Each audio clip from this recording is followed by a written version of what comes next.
Assalamualaikum warahmatullahi wabarakatuh. Perkenalkan, saya Melan Karina Bodusilalahi, NIM 180321100122. Saat ini, saya akan mempresentasikan hasil dari review jurnal internasional yang telah saya review, yang berjudul Stochastic Frontier Analysis of the Technical Efficiency of Smallholder Maize Farmers in Central Province Zambia. Langsung saja kita masuk ke bab pendahuluan, yaitu jagung menjadi landasan ekonomi pertanian Zambia saat ini, dan jagung merupakan komoditas nomor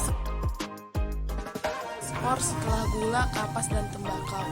Ini dapat dilihat dari kutipan jurnal FAO 2011. Pemerintah Republik Zambia telah menghargai pentingnya jagung, dan oleh karena itu, secara umum dipahami bahwa kebijakan untuk mempengaruhi produksi jagung dan penggunaan input pada jagung merupakan cara utama untuk mendorong pertumbuhan pendapatan petani kecil dan ketahanan pangan. Tujuan utama dari penelitian di jurnal ini adalah untuk memperkirakan efisiensi teknis produksi jagung di Zambia menggunakan Stochastic Frontier Analysis atau SFA, dan untuk menentukan faktor-faktor yang mempengaruhi efisiensi teknis dalam produksi jagung. Melalui estimasi model dan estimasi efisiensi teknis, beberapa implikasi kebijakan disarankan untuk meningkatkan produktivitas jagung di Zambia.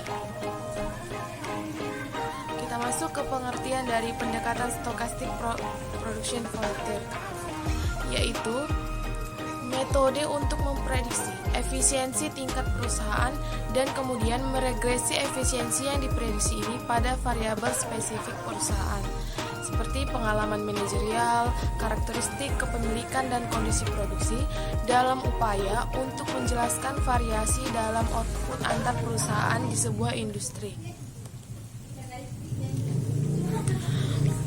Metodologi dari penelitian ini. Data untuk penelitian ini diperoleh dari survei terhadap petani jagung di Provinsi Tengah, daerah penghasil jagung terbesar ketiga di Zambia.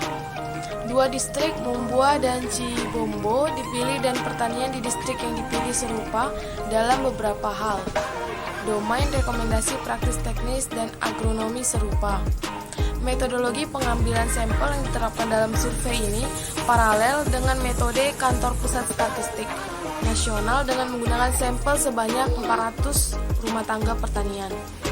Pengumpulan data dilakukan dengan menggunakan kuesioner terstruktur tentang output jagung petani, input yang digunakan dalam proses produksi seperti lahan, modal, tenaga kerja, pupuk, dan benih pada setiap petak, serta karakteristik sosial ekonomi dan spesifik petak ini termasuk usia petani, tingkat pendidikan, ukuran rumah tangga, dan ukuran lahan pertanian, keanggotaan dalam organisasi, dan organisasi produsen serta variabel terkait lainnya.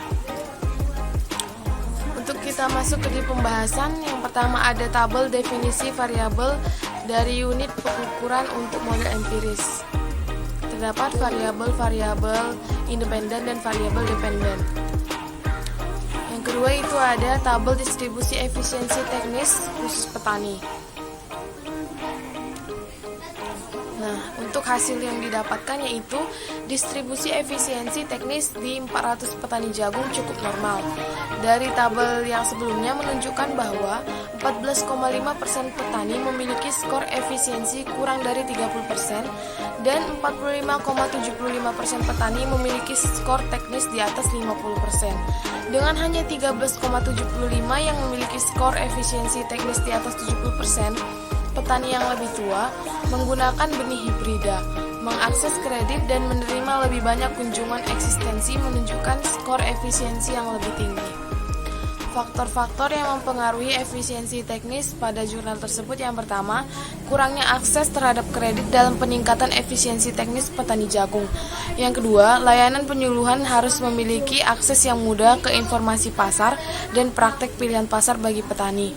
Yang ketiga, para petani memiliki berbagai pilihan sebelum mereka menanam benihnya yang akan digunakan, tergantung pada kendala yang akan mereka hadapi. Dalam studi ini, petani terutama menggunakan benih hibrida atau benih hibrida lokal dan daur ulang. Yang keempat, usia seorang kepala rumah tangga memiliki koefisien positif yang menunjukkan bahwa petani yang lebih tua secara teknis lebih efisien daripada yang lebih muda. Sekian presentasi yang dapat saya sampaikan. Apabila ada salah kata, Assalamualaikum warahmatullahi wabarakatuh.